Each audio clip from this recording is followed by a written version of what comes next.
1 Samuel chapter 11. Tinalo ni Saul ang mga Ammonites.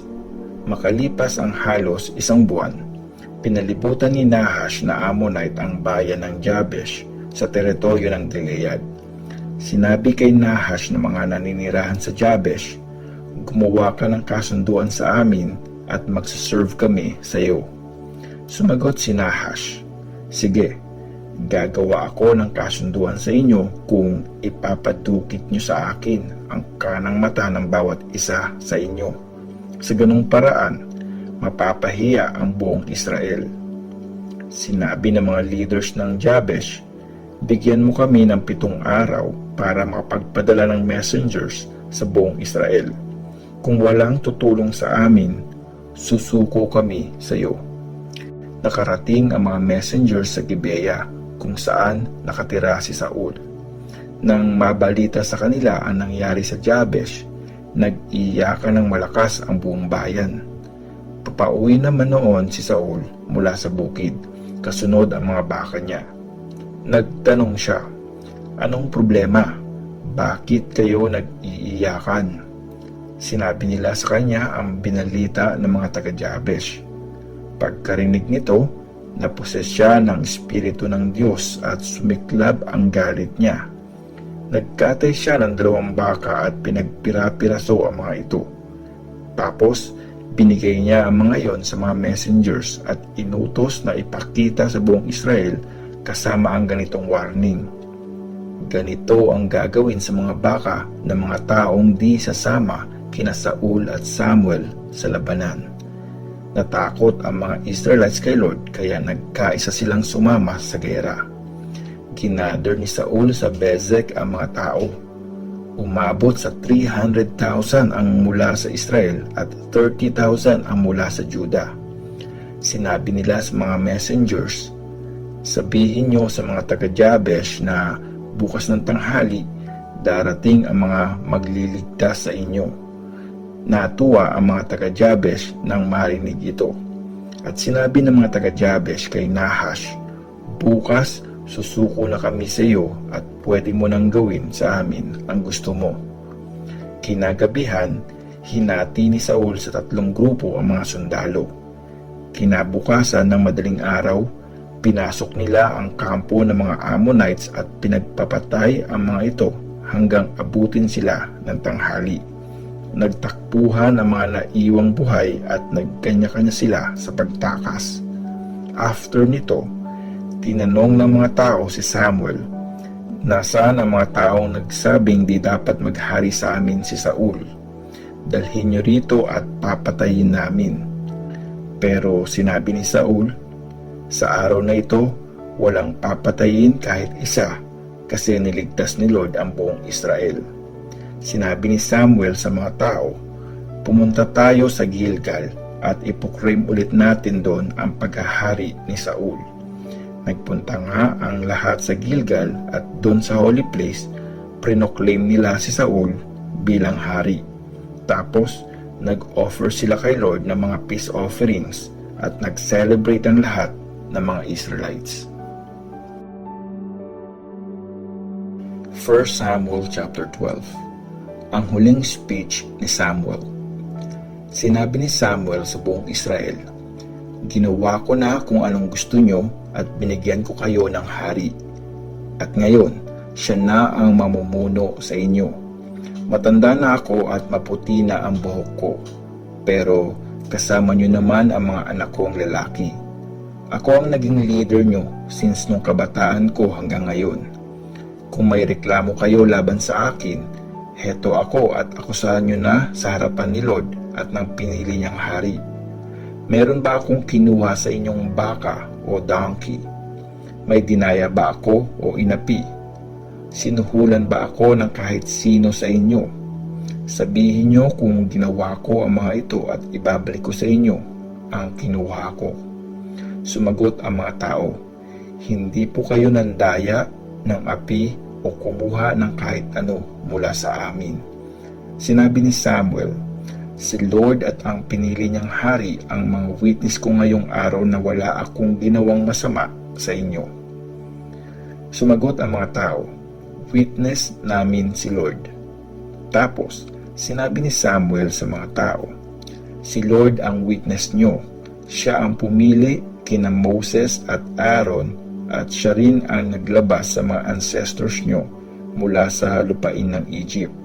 Kaya ngayon, tumayo kayo sa harapan ni Lord at iisa-isahin ko sa inyo ang lahat ng kabutihang ginawa ng Diyos sa inyo at sa mga ancestors nyo." Nang pumunta si Jacob at ang mga anak niya sa Egypt at inalipin sila ng mga Egyptians, humingi ng tulong kay Lord ang mga ancestors nyo. Pinadala ni Lord sina Moses at Aaron para ilabas ang mga ancestors nyo mula sa Egypt at dalhin sa lupaing ito.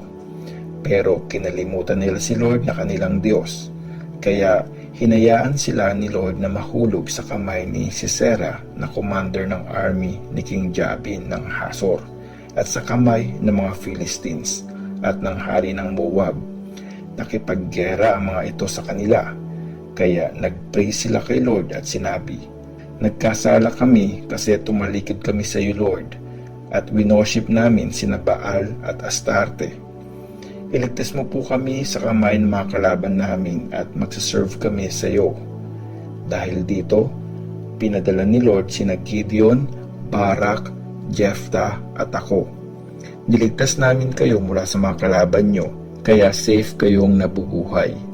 Pero nang makita nyong sasalakayin kayo ni King Nahash ng mga Ammonites, sinabi nyo, "Gusto namin ng isang haring mamumuno sa amin, kahit na si Lord na Diyos nyo ang inyong hari. Nandito ngayon ang hari na pinili at nirequest nyo. Pinibigay siya ni Lord para maging hari nyo. Kung mamumuhay kayong may takot kay Lord, kung magsaserve kayo sa Kanya, kung susundin at di susuwayin ang mga utos niya, at kung susunod kayo at ang inyong hari kay Lord na Diyos nyo, magiging maayos ang buhay nyo. Pero kung di kayo makikinig kay Lord at di susunod sa mga utos niya, siya ang magpaparusa sa inyo at sa inyong hari. Kaya ngayon, manatili kayong nakatayo sa harapan ni Lord at makikita nyo ang nakakamanghang bagay na gagawin niya. Di ba ngayon ang panahon ng pag-harvest ng wheat? Ipagpipray ko kay Lord na magpadala siya ng kulog at ulan para makita nyo kung gaano kalaki ang kasalanang ginawa nyo sa Kanya nung nag-request kayo ng hari. Nagpray nga si Samuel kay Lord at nagpadala si Lord ng kulog at ulan nung araw na yon. So, natakot ang lahat ng tao kay Lord at kay Samuel. Sinabi ng mga tao kay Samuel, "Please, ipagpray mo kaming mga servants mo kay Lord na Diyos mo para di kami mamatay.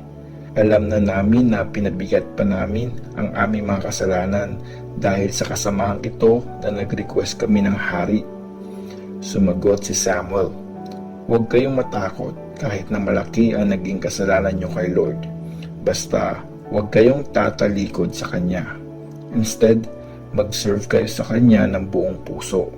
Lumayo kayo sa mga Diyos-Diyosan.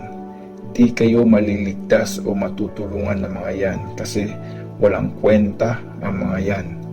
Di kayo pababayaan ni Lord dahil yun ang promise niya. Pinili niya kayo para maging bayan niya.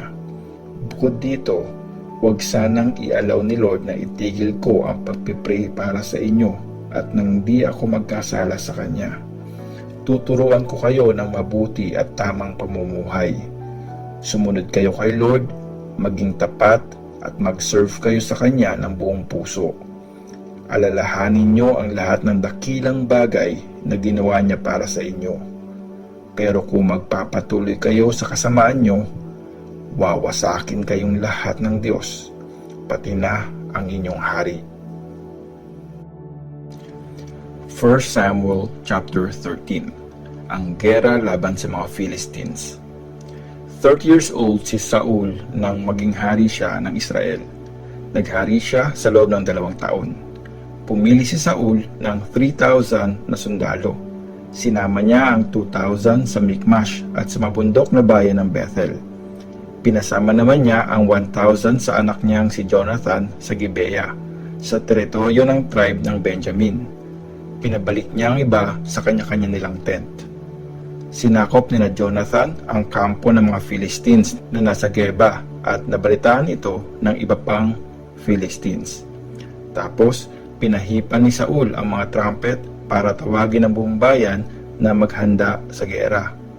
Nang mabalitaan ng mga Israelites na nasakop na ni Saul ang isang kampo ng mga Philistines at galit na galit sa kanila ang mga Philistines, nag-decide silang sumama kay Saul sa Gilgal para makipaglaban. Nagsama-sama ang mga Philistines para labanan ang mga Israelites. Meron silang 30,000 na karwahe at 6,000 na mga sundalong nakakabayo. At para mabuhangin sa dagat ang dami ng mga sundalong naglalakad. Nagkampo sila sa Mikmash, sa east ng Bethaven. Nang nakita ng mga Israelites na delikado ang lagay nila, nagkanya-kanya silang tago sa mga kuweba, hukay, libingan, malalaking bato at imbakan ng tubig. Tumawid ang iba sa mababaw na parte ng Jordan River papuntang Gad at Gilead. Nasa Gilgal pa noon si Saul at nanginginig sa takot ang lahat ng sumunod sa kanya. Ang pag-o-offer ni Saul nalabag sa kautusan. Naghintay ng 7 araw si Saul ayon sa instruction ni Samuel sa kanya. Pero di pa rin dumarating si Samuel sa Gilgal at isa-isa nang umaalis ang mga kasama ni Saul. Kaya nagpakuha siya ng handog na susunugin at peace offering at inoffer niya ang mga ito. Saktong katatapos niya lang mag-offer nang dumating si Samuel. Sinalubong siya ni Saul at binati. Pero tinanong ni Samuel, "Anong ginawa mo?" Sumagot si Saul, "Nag-aalisan na ang mga kasama ko at nag-gather na ang mga Philistines sa Mikmash. Pero di ka naman dumating sa pinag-usapan nating oras. Baka salakay na kami ng mga Philistines dito sa Gilgal at wala pa akong ginagawa para humingi ng tulong kay Lord. Kaya napilitan ako mag-offer sa kanya ng handog na susunugin."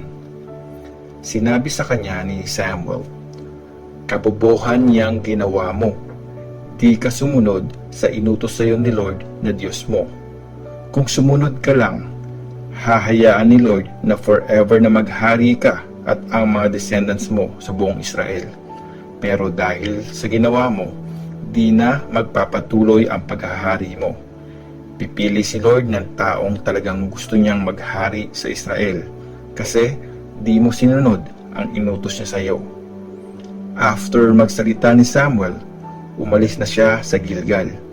Ginather ni Saul ang mga naiwang sundalo niya at nagpunta sila sa Gibeah na nasa teritoryo ng Benjamin. Binilang ni Saul ang mga kasama niya at umabot ang mga ito sa 600. Nagstay sa Geba sa Benjamin si Saul at ang anak niyang si Jonathan, kasama ang mga sundalo nila. Sa Mikmash naman, nagkampo ang mga Philistines. 3 grupo ng mga Philistines ang sumalakay sa mga Israelites. Pumunta ang isang grupo sa Ofra, sa lupain ng Shual. Nagpunta ang isang grupo sa Beth-horon at ang isa naman ay nagpunta sa border kung saan tanaw ang Zeboim Valley at ang desert. Noong panahong yon, wala pang panday sa buong Israel dahil ayaw ng mga Philistines na matutong gumawa ng espada at sibat ang mga Hebrews. Pumupunta pa noon ang mga Israelites sa mga Philistines para magpahasa ng mga gamit nilang pang-araro, pangbungkal, palakol at karit. Mahal ang bayad nila sa pagpapahasa ng palakol o karit at mas mahal pag pang-araro o pangbungkal. Kaya sa araw ng labanan, si Saul at ang anak niyang si Jonathan lang ang may espada at sibat. Binantayan namang mabuti ng mga Philistines ang daang papuntang Mikmash.